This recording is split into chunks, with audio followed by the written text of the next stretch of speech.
Hey everybody, it's Editor Kevin here, and before we get started on this very special episode, I just wanted to say that my audio was all sorts of messed up during the recording of this episode. There's some times where it clips out for some reason, end of words will disappear, whatever.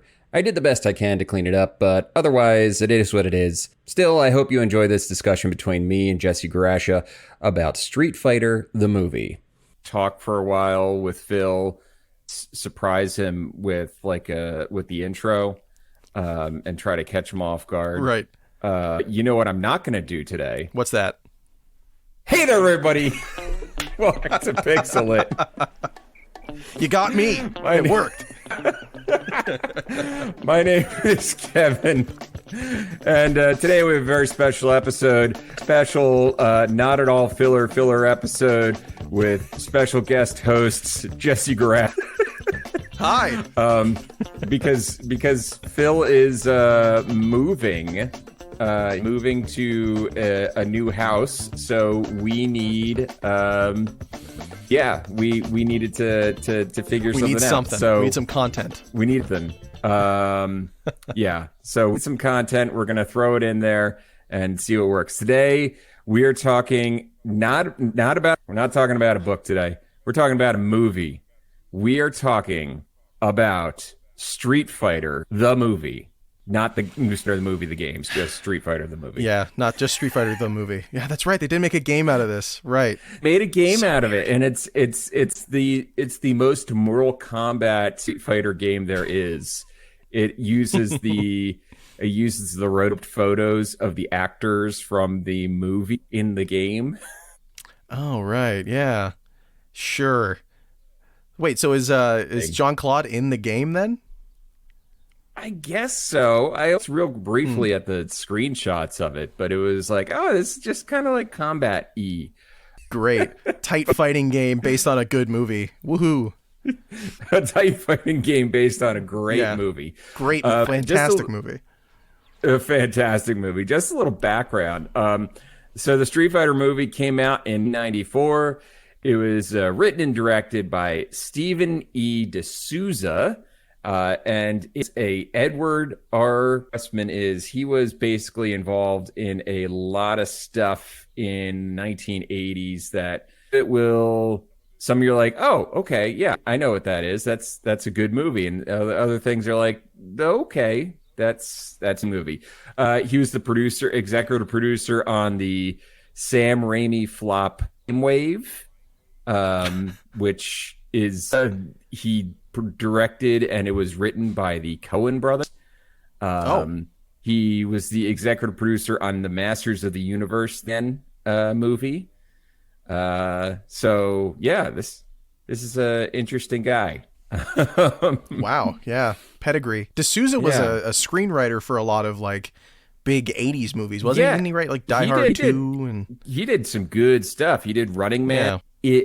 It is a treasure trove of one-liners. If you have not seen Commando, go Commando, because it is the movie that spawned 90% of the Arnold Schwarzenegger liners. That's Get to the Chopper, right? Yeah, that's no. Get to the Chopper is Predator. But let off some steam. Right. Don't with friend. He's dead tired. Things like that. It was more about volume rather than quality in Commando. It was just everything was a one-liner. So Street Fighter, the movie, directed by Stephen D'Souza, produced by Edward Westman, and starring it might seem a little weird, but Street Fighter movie, early 90s, this is pretty much the list that you would go with. Really? Okay. Yeah, I don't, with the exception of Van Damme. You have Raul Julia, who was just a great actor. You have Ming Na, who is just amazing, and she still kicks ass today. And you have Kylie Minogue, Cammy. I mean, I don't think it gets any better than that. It is a solidly cast film. that's about as good as it gets. That's the best compliment you've got for the movie, is that the cast is pretty good. I have some other compliments for the movie. Yeah, hey, me too, yeah. So Jesse, what's your experience with Street Fighter the movie? How did you come to it? Well, I'm aware of the movie. I've seen so many clips of it. I think the first time I ever heard of it, I was a kid and I was watching. I was unfortunately watching. What was it? Nostalgia Critic. He had done. I know.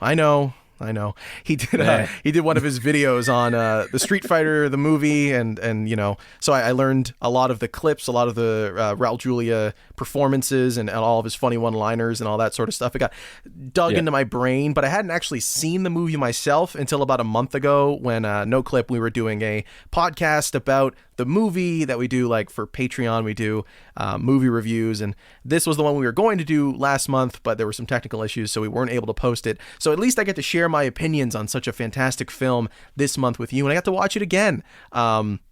So that was nice. Yay.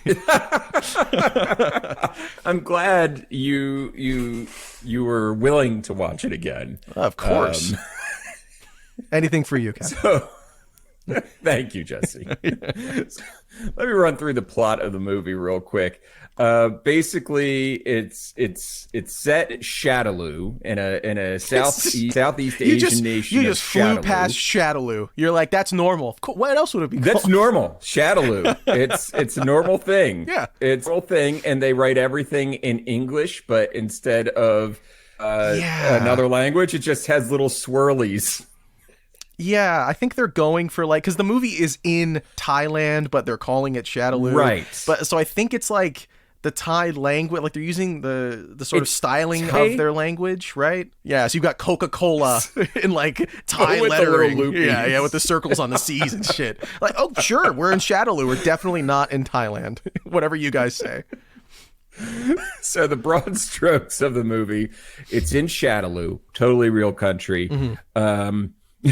And there's this evil dictator, General M. Bison, who has captured some AN relief workers, and the AN in this is a knockoff. It's the Pepsi. It's the RC Cola version. It's the Pepsi of the UN. That's good. Oh God, that's so accurate too. They're even wearing all blue. It's bang on. They're even all blue. Right. The AN was the choice of the narration.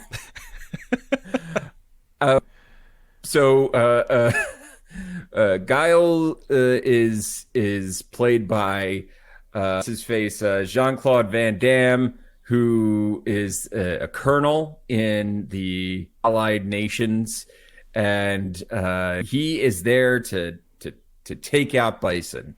He's leading the charge to take him, and a bunch of relief workers have been captured by Bison. Bison is holding them ransom for $20 billion. And meanwhile, there's Ryu and Ken are these con artists who are swindling Sagat by trying to sell him fake guns. God. And Gun Lee is there. She's a news reporter. And some shins, I don't know. It gets a little murky there. I think at this point I stopped paying attention to the screen. Yeah. This is the point that you check Twitter on your phone. You have to. I checked Twitter for a while. Yep. Dooms for a little bit. Came back around. Ryu and Ken are now spies for Guile, an organization. Meanwhile, Dr. Dalzim is experimenting on Charlie to turn him into Blanca. He's doing that with DNA mutagens in bright green and yellow. He's got his Kool-Aid in pouches that are hanging from the thing. Yeah. Kool-Aid. That's exactly. Come on. It's just he barely spun it up. It's not even all the way done. Ecto drip. Dalsim got a hold of the last case. It's like, this is how we do it. You got a hold of the last case. Yeah. Like this is what's good. You're just rattling off all the names of the characters, but like this movie does not set that shit up. It does not deserve any of these character names. It'll just go, this is, I hope you know who this is. You know, at some point they introduce T-Hawk later in the movie and you're like, I bet. Whatever there's you T-Hawk say. And there's DJ and there's DJ's in it, T's in it, like a surprising amount of Street Fighter characters in it. Yeah. Not just original Street Fighter 2. It's the Street Fighter 2, whatever the one that had. Yeah, it's like 900 of them. I don't blame you. There's, oh my God, Street Fighter and the version names. I can't. It's ridiculous. So what did you think of? So they introduced Vega pretty early on with Sagat. Yeah. He's kind of like his enforcer. I thought that was great casting. Right. Of the casting we've seen up until that point, that is kind of the perfect. He's got a great look, got a great style to him, and they presented him beautifully. I thought that was fantastic. Yeah. Vega is this sexy Spanish man. Yes. Who just flamencos around the cage with his claws. Like, I would watch a movie just on that Vega. Yeah. Like, totally. That would have been perfect. He's muy caliente. He was muy caliente. Yes. And we didn't really get enough of him. But yeah, so some stuff happens. Raul Julia's there. He's M. Bison. The AN attacks, yada, yada, yada. The whole thing blows up. They foil his plan. And somehow this takes an hour and 45 minutes of running time. Yeah, it's a long movie that not a fucking single thing happens in. It's just a lot of nonsense and then fights, and then they tell you that they're like, definitely, there were some strokes here, man. We did some stuff, dude. Some people changed, some arcs occurred. I swear to God. By the end of the movie, you're like, well, yeah, these characters have definitely evolved a little bit. Sure, yeah, because they want to fight or lost the fight. So the AN is fighting Bison, Guile and Bison have a duel to the death. Guile kills Bison. Bison's not actually dead. Yep. He has stuff in his suit to keep him alive. Guile kills Bison again. Victory. Woo, poses. Troll after credit scene, Bison is still alive. But Raul Julia is fucking not. Oh man. So sad. Holy shit. The whole story there. God. Raul Julia. So let me start off with just an ode to Raul Julia. Raul Julia as a kid, like I was hit or miss on Street Fighter. Wasn't my favorite game or anything. Only reason I really wanted to see Street Fighter as a kid was because Raul Julia was in it. Wow. No okay. joke. Huh. I was a huge Addams Family fan. Yeah. Raul Julia as Addams. Whew. So good. Not sure. Not anybody can really approach that. No. That raw magnetism that he brought. Role. He's just a damn fine actor. He was dying stomach cancer at the time. Yeah. And he did that movie because he wanted to spend more time with his kids because they were fans of he filmed that the year before he passed when he did Street Fighter. It was his last major release. His last starring role. There was one more movie that came out afterwards. It was an independent film that wrapped production. He died 2 weeks after production wrapped on it. Wow. So yeah, it's in that film, Down Came a Blackbird. So yeah, Raul Julia, and I gotta say, he into a role that did not deserve Raul Julia. No, absolutely not. Like, for a guy that was suffering with this like awful disease and was probably just sick and tired every moment of his life, to be doing 1% of the shit he does in this movie is so impressive. Like, God, he's not even just giving it 100%. He's giving it 150,000%. He is so over the top from start to finish of this movie. He gives it all of the energy that it has. If it wasn't for him, I don't think this movie would be 1/100th as good as it is.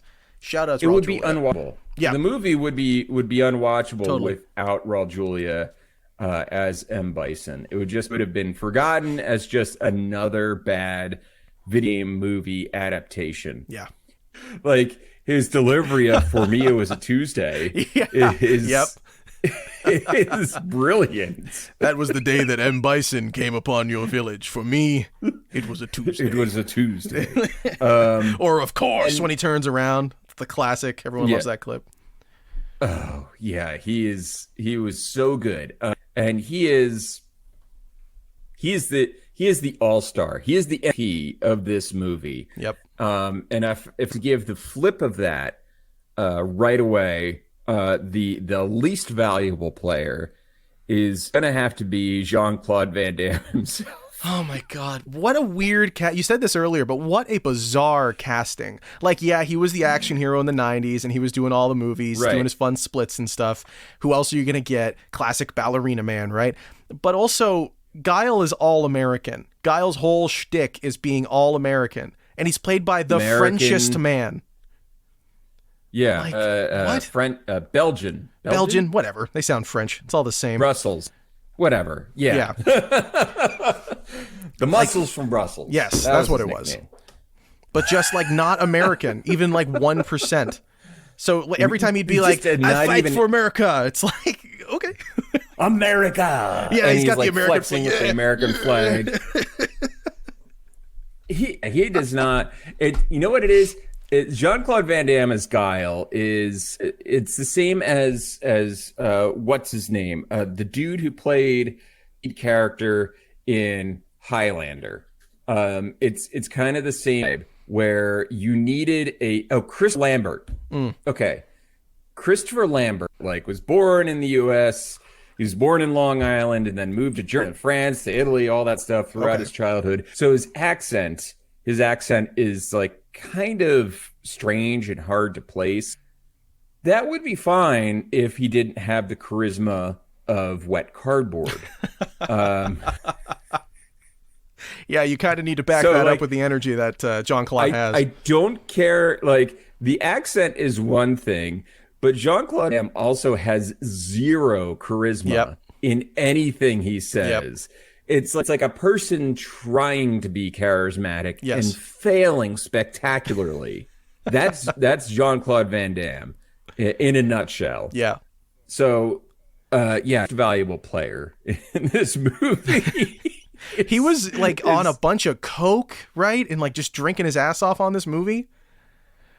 I remember wouldn't be surprised. We were doing research on it, and there was some story about him being so coked up and so drunk all the time. They had to hire a handler for the movie, spending $10,000 a week on cocaine while he was producing this movie, or he was working on. He wasn't producing anything here when he was on this movie, which probably explains the ridiculous performances you get out of this guy in the movie.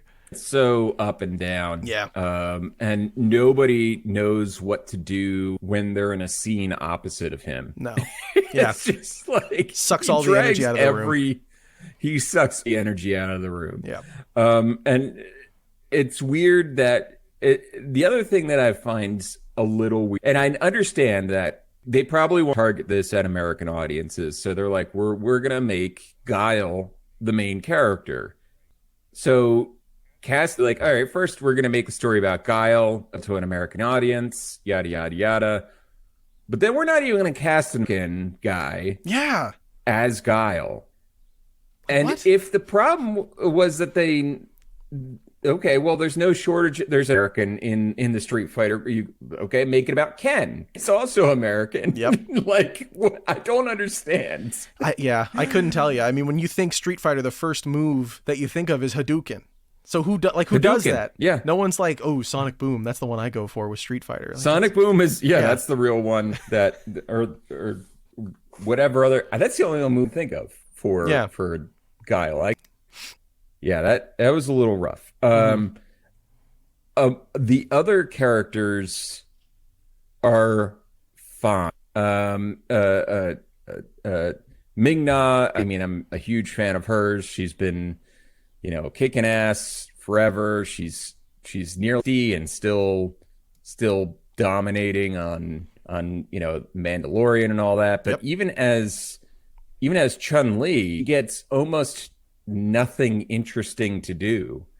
And that kind of feeds into an issue is Street Fighter the movie didn't have enough street fighting in it. Yeah. It's not like till the last 20 minutes of the movie that there's anything even remotely fighting going. It was like the fight with Vega, and then I think that's it until the third act. There's nothing. Yeah. Like, what even the hell? Like, I know that movies like this work like that, they blow their whole budget on the exciting fight scenes at the end of the movie. But to do this Street Fighter movie and not even open with a fight, like, it's a little weird. Yeah, it's a little weird. Not even like, can't even have like a Ryu and Ken sparring session in there. I think kind of neat. Totally. Yeah.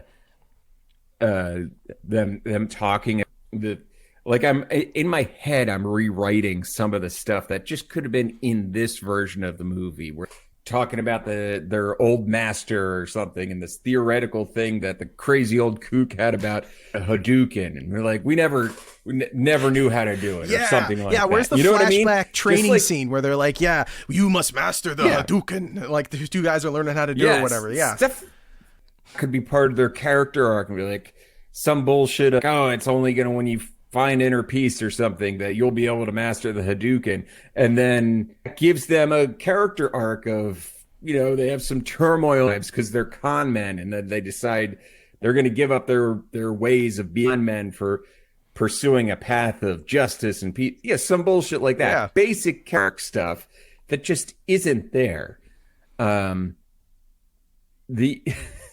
Here's a little bit of praise I'm going to give to the movie, though. Let's hear it. And maybe I'll be crucified for this, but Street Fighter the movie, we talk a lot about on PixelLit tone matching the source material, and how that ultimately is one of the most important to do. Yeah.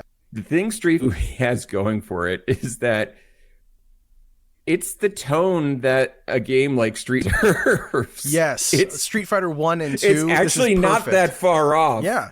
It's that far off from what the games are. Exactly. And I know some people will be like, oh, no, it's really, the games, they got these characters and lore. And they're like, no, they don't. They're most... Get that out of here. Get that out of here. Yeah. It's the tone, some of the one-liners, if you had just added a little bit more dynamic character arcs, I think this movie would been fine. Totally. It's like it finds exactly what I expect these characters to do, what I expect their bits to be. Like, how do you make a narrative out of Chun-Li's character? Okay, have her like want to enact revenge on M. Bison because he attacked her town or whatever. Like, sure, you can give them those little kind of pieces of a narrative, because those first two games, there's no plot. They're just doing shit. So how do you make these characters connect and make them want to fight each other? That I think they kind of did that in a way that's fun. And looking back at this movie retrospectively, and not with the, I'm a gamer in the 90s and this is the coolest thing I ever played was Street Fighter. You go into the theaters and you're expecting something serious that takes your art form seriously. But, we get to look at this with the knowledge of where Street Fighter was and where it goes. And we can look back on it and acknowledge how kind of dumb and campy a lot of 90s video games are. And this movie, you're totally right, fucking nails the feeling of what it's like to look back on those.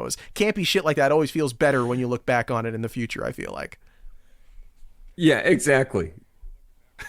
I can see why a Hollywood writer would look at Street Fighter the game and be like, well, this is like as a movie. Yep. And like, at the time, I thought it was like, he didn't like respect it, man. He didn't respect him. Like, no, he gave it the proper respect. No, exactly. 100%. Yep.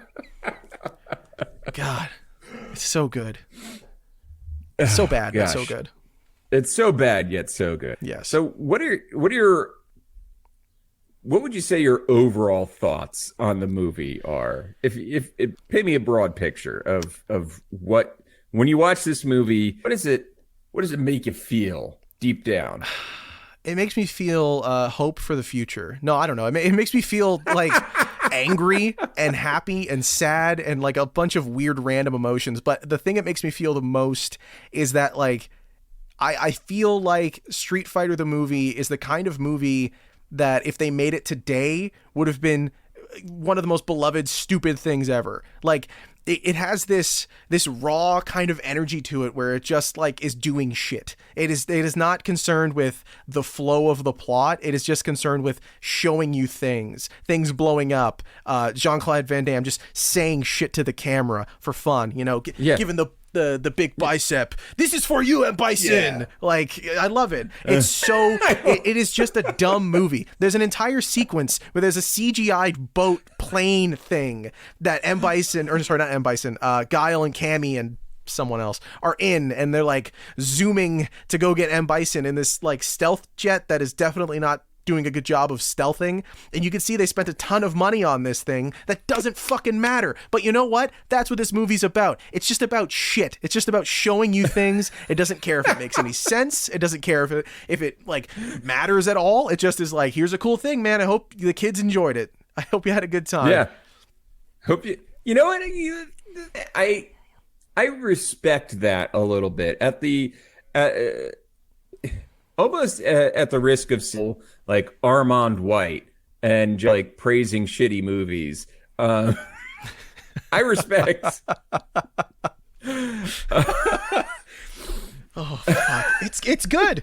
For those of you who don't know, Armand White is a film critic. He's also kind of a right-wing nut job. But he's a film critic who basically, anytime there is a consensus good movie out there, he writes a review shitting on it. Praises movies that are equal movie and the lead actor was just taking a paycheck. And Armand White will write like 1,000-word thesis on greatest thing ever. He is known notably as being a contrarian movie critic. So at the risk of sounding like on White, I feel like, yeah, if one of the metrics that we measured movies on was, does it do what it said to do, which is jangle some shiny objects in front of 8 to 12s who would have been the target audience, yes. A Street Fighter movie. Did it accomplish that? We're like, oh hell yeah, it did that. I mean, yep. It had all the little bits in there that that's kind of the perfect description. This movie is jangled keys in front of your face. Yeah, but like the keys speak different languages and have funny accents whenever they feel like it. Man, yeah. There's a lot of things that. So who's your favorite character in this? Who did you walk away from this other than M. Bison? That's obvious. Who was there? Anyone that you even kind of liked? M. Bison's up there. Vega is 100% up there. Just because beautiful he is. I'm just kind of not really. I thought Kylie Minogue was fun as Cammy. Yeah. But and Zangief, kind of well cast, but he doesn't really do a whole lot. Mm-hmm. He's like the big dumb henchman kind of character. Like, okay, boss, henchman. What do you need me to do? Yeah, basically that. And he doesn't realize that they're the bad guy. Yeah. We talked about it earlier, man. That flip is my favorite part of the whole movie. You can hear the song playing when it happens. So basically, that happens when DJ, who played by the guy from Joanna Man, right? What? That's so funny. I know him as the guy from the live action Scooby-Doo movie. He's the voodoo guy that they meet when they get on the island.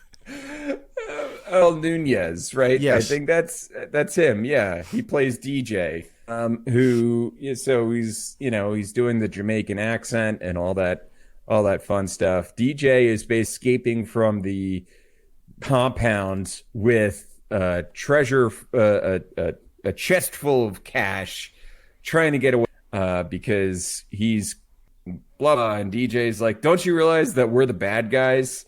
And Zangief's like, huh, I'm a good guy now. Like, that's basically all that.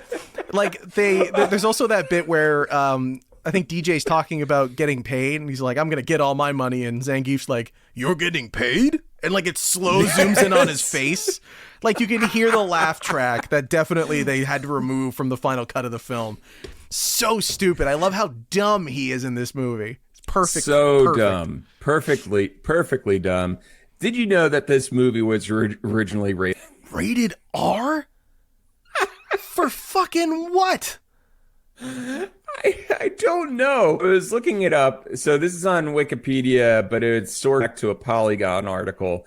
You know what? I bet it was rated R for some of the shit they had in the original Blanca transformation video stuff. Because Blanca is in the movie, but he's a character that gets captured very early on. He's friends with Guile. So they took in Blanca and they merged them together. Yes, exactly. Dhalsim, like you said, is working on him and like trying to transform him into straight up Blanca. And to do that, they are pumping him full of chemicals, but they've also got these like Clockwork Orange goggles on him. So he's just staring at these awful videos, or these good videos at one point, but he's staring at these awful videos of like Nazis, people being murdered. God. Yeah, like, oh my fucking God. It's so dumb. Because then halfway through, they're like, what's the counter to Nazis and stuff? And they're like, it's got to be the Martin Luther King Jr. speech, but only the first part of it.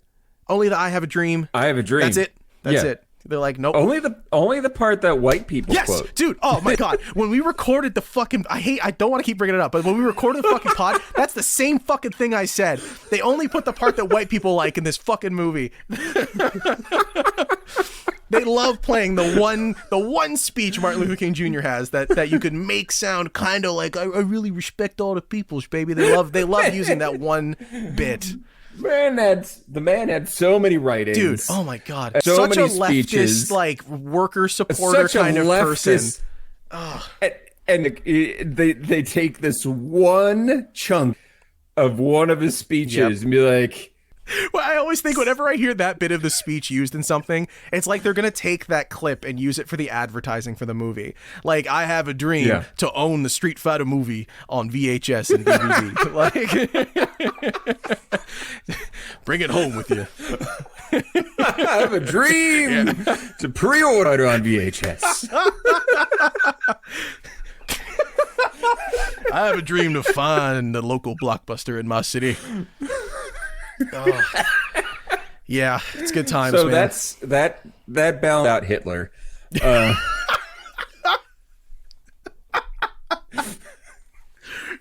Fuck. Oh, yeah, it's Thanks, that. Dhalsim. It's dolphins. Yeah.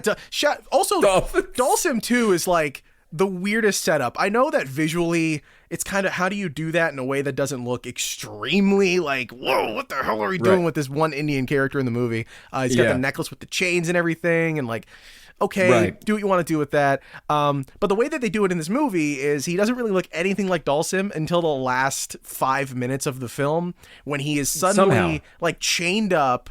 He's got that like weird, like big circle that goes over his head, so he's not really locked in with it, and it's got like chains on his body and attached to his wrists, and then he's just shirtless. He just doesn't have a shirt. Well, why not? Yeah. I mean, I remember being a kid and being really surprised when he shows up later in the movie, like looking like that. I'm like, when did that happen? Yeah, exactly. There's a couple scenes missing from this, man. I don't know what happened. There's something cut from this, and I'm not sure what it is.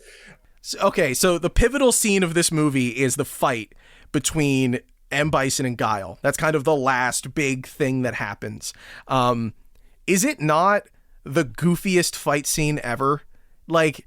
Oh, goofy. Oh, it captures the feeling of watching a Street Fighter fight because it does the constant backflipping. Like, Guile backflips twice in the same fight scene. It's like a million cuts between stuff. Like, Raul Julia is not a physical actor like that, and they had to figure out a way to make it look like he could be. He starts flying around like fucking Magneto.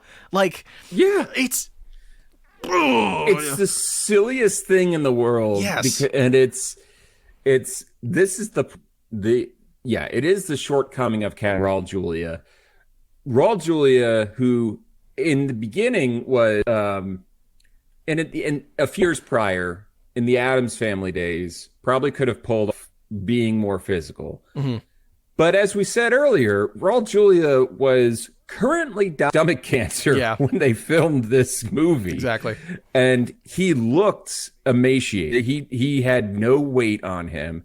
He was probably heavily padded in bison suit. Our fight is just the dumb sequence of moves and generic Jean Van Damme like splits and flips and things like. It doesn't even look like those style of fighting. No, like Guile is not as fancy as that. He's a military fighter. He's a very strong fighter in the games. And then you have Jean-Claude Van Damme doing all these flippity flops and ballerina moves, spinning around and literal ballerina moves. More. It's fine. It's fine, but not for Guile necessarily because that's not his character. And then M. Bison, his flying is preceded by like he goes. Maglev, it powers trains from Osaka to Tokyo. And you're like, it does do that. And it powers my flying chair. Like, it's that Eller image. Like, doubt. And it makes me fly. And suddenly his boots light up and he starts flying around. And they're like, no, that's not how magnetic levitation works. Yeah, the Japanese have been hiding this from us this whole time. They could have been flying those trains, bastards. So, most of the fight is just M. Bison like flying at Guy and Guile flipping out of the way 3 times.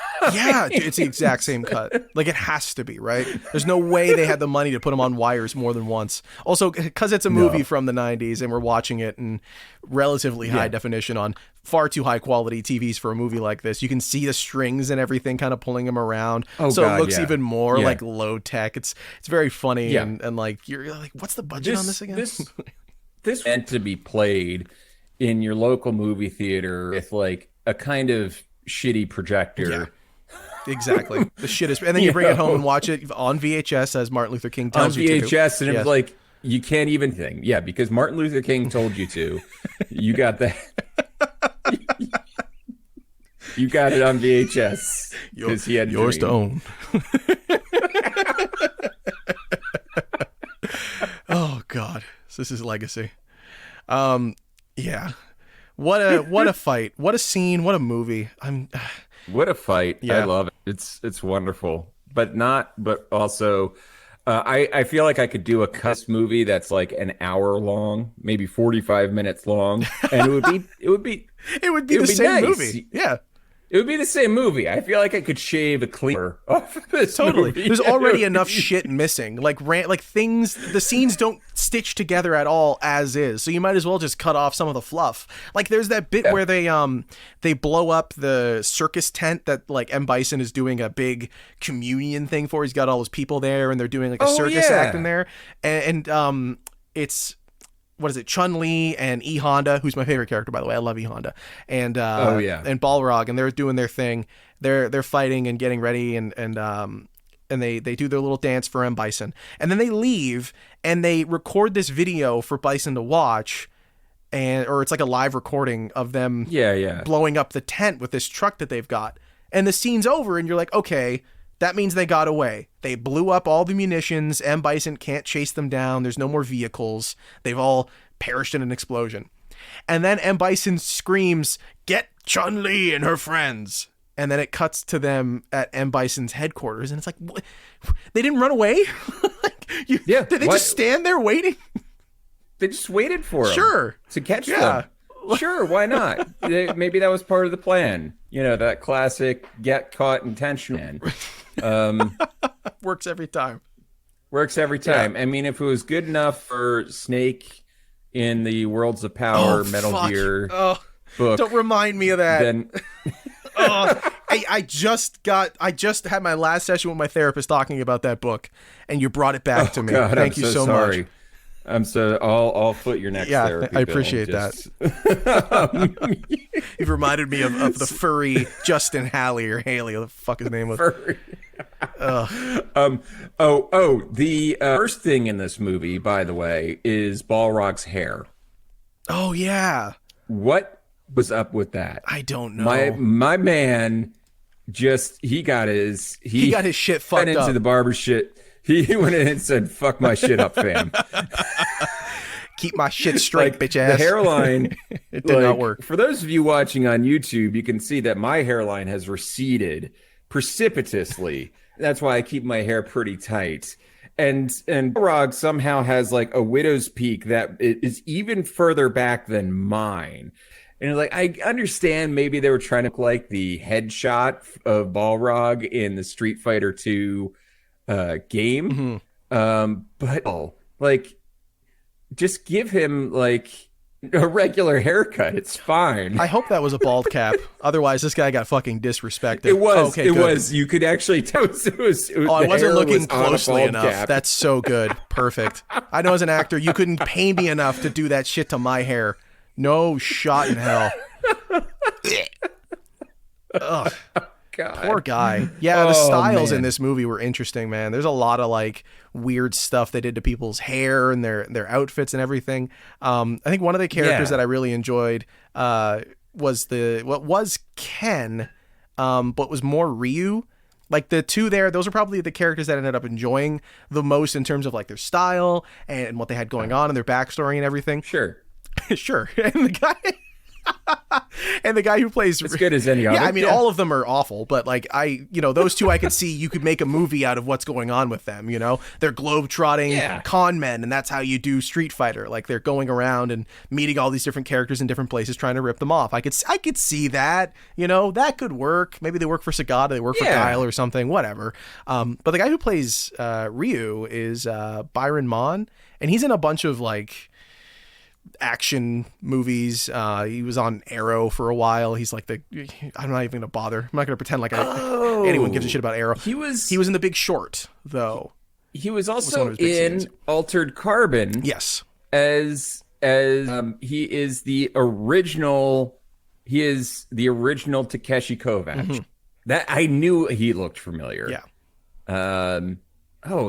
In a million. Oh yeah. He was also in The Ants. He played a real asshole in The Expanse. Oh yeah. Yeah. Plays this, I think, a really shitty like admiral in The Expanse. He plays a good asshole. He was in The Big Short. He's the guy who like was telling. What was it, Martin? No, not Martin Short. What the fucking whatever. The Steve Carell. He's telling Martin Short from The Big Short. He was the short that was big. He was the short. He was Steve fucking goddamn it, Steve Carell. I was thinking Gru and then I thought Minions and I thought Short and I couldn't get that out of my head. Steve Carell. Yes. He's opposite him, explaining to him how the housing market crashed. Right. It's like a great scene where he's explaining he's such a douchebag. He plays such a good douchebag. What a good actor. Yeah.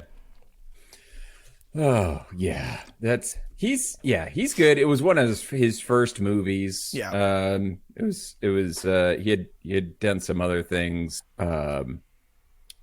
before that, but yeah. Most of his career has been Street Fighter, thankfully. Yeah. Lucky guy. Yeah, not the same for a lot of other people in that movie. I can't say I know a lot of them offhand. Yeah. I'm looking at the guy who played Balrog. His name was Grand Bush. Right. What? That's a name. Grand L. Bush. Huh. Yeah. Who sure. That's a Nate. He played one of the. He was in Die Hard. Hey, your camera. Oh, cool. Again. Two biceps to the American video flags. called camera over to M. Bison. Somehow they were doing a lot of Skype in this, a lot of Zoom calls in this movie. And there's a increasing amount of Zoom calls in this movie. How are these people talking over video so often? I don't understand. They're in the future. So often. Oh God, they're in the future. So yeah, there's that. So what's your final rating for Street Fighter? Yeah, I think 2 is generous. I would give it a 1, but it's still it's a worth watching kind of one. Like it's so mediocre. It's a worth watching one. It is. It's like it's so mediocre that you need to watch the movie just because of how goofy it is, and it revels in its goofiness. There's literally a scene where characters get locked in and there's gas that knocks them out.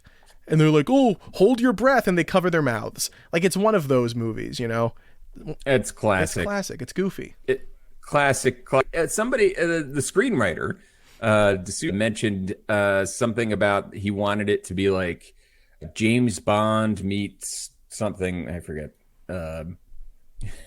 He said something like James Bond meets a video game or something like that, and GoldenEye hadn't come out yet. Right. I guess that's why we get some of this goofiness. But yeah, that's Street Fighter. Now we'll move on to our final segment, which we do to close out the show every week. It is, what are you playing? So Jesse, what are you playing this week? Well, I have been playing Neon White. I'm sure everyone's relatively aware of that. If you're not, it is a first-person speed-running shooting game developed by, what's the name of the studio? I know Ben Esposito is big involved in it, one of the directors on it. Studio Angel Matrix or something like that? Yeah, that's the one. It is the perfect leaderboard fighting game. If you want to show your friend, or not fighting game, but you're fighting on the leaderboard against your friends and the rest of the world. It's the perfect kind of show your friends who's actually good at this game. I've been just beating the shit out of Kevin on Steam. His times aren't even close to mine. Not even close. Not even close. Actually, like I started, I just went through the entire game. Yeah. I for like a little bit, I was like, I'll beat, and it's like then I started seeing your scores, and I was like, I'm just gonna beat the game. Yeah. And I would say the best way to play the game is to levels and skip all the dialogue. Oh yeah, totally. Like this game is written to be cheesy and stupid and goofy and like anime as fuck, but like in the awkward kind of uncomfortable way. I enjoy that, awkward, but yeah. It's not for everyone at all. It also it's like there's a ratio of like, because the levels only take like 30 seconds to a minute to complete. So you go through like a mission has 10 levels on it. So maybe 10, 15 minutes play within a mission. And then you're in these dialogue sequences that are like long. That's a good point, actually. Yeah. It shows a touch off. But yeah, I buy Neon White as well.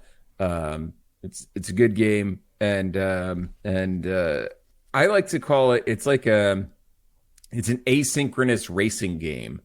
Ooh, yeah, that's a great description. Damn.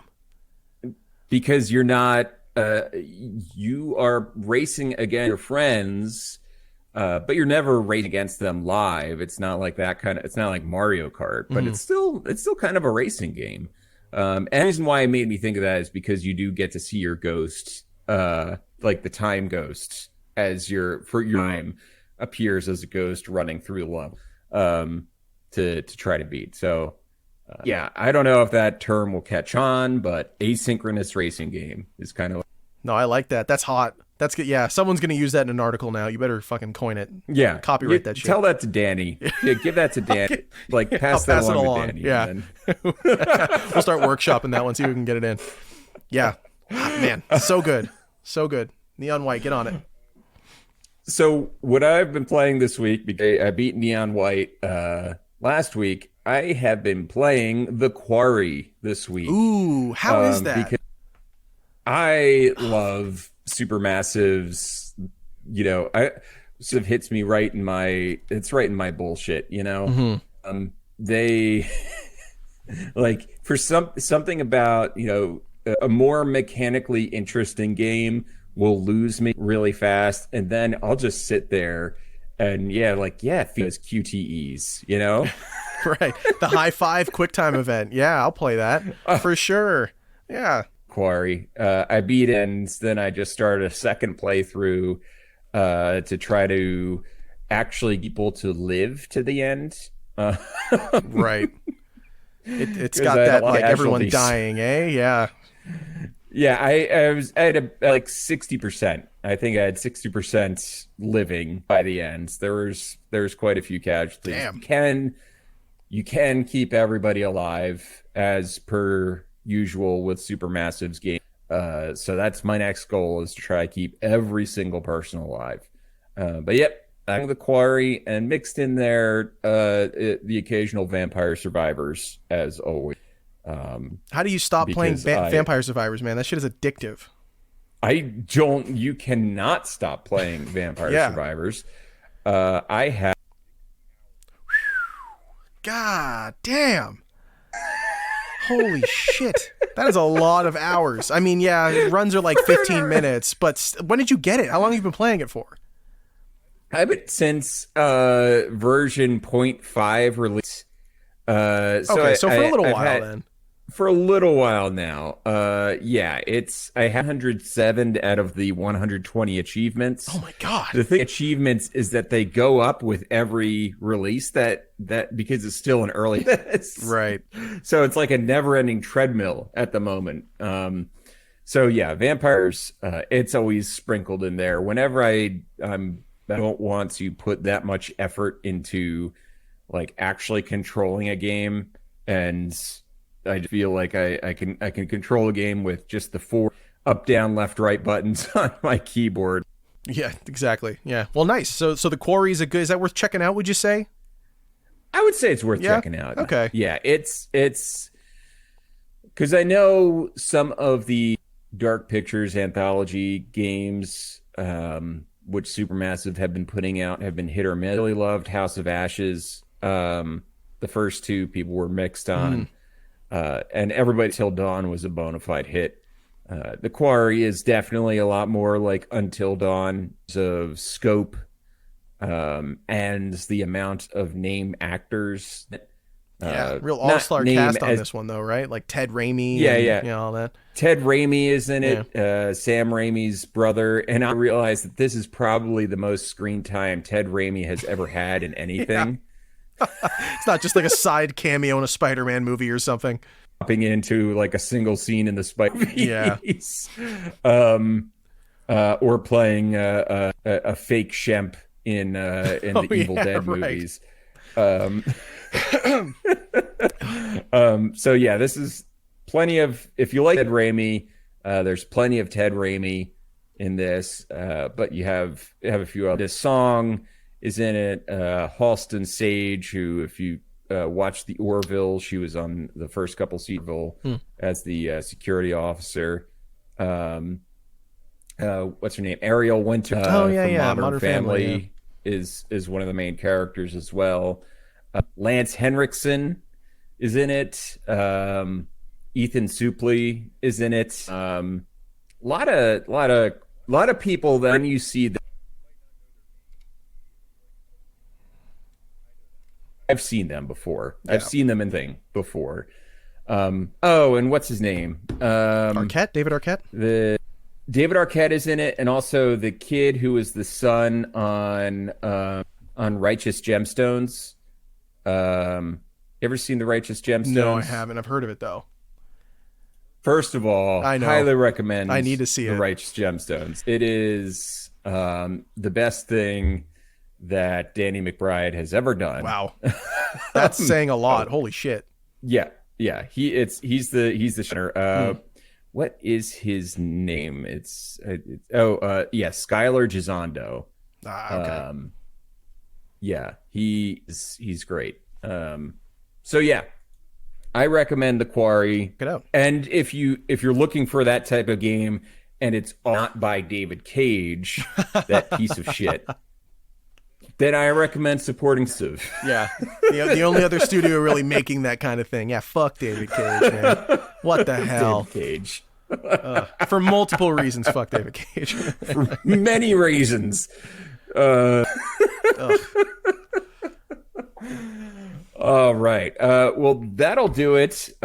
Jesse, tell the people where they can find you out on the Yeah, you can find me on Twitter at Guarascia, Guaras like Sam, CIA.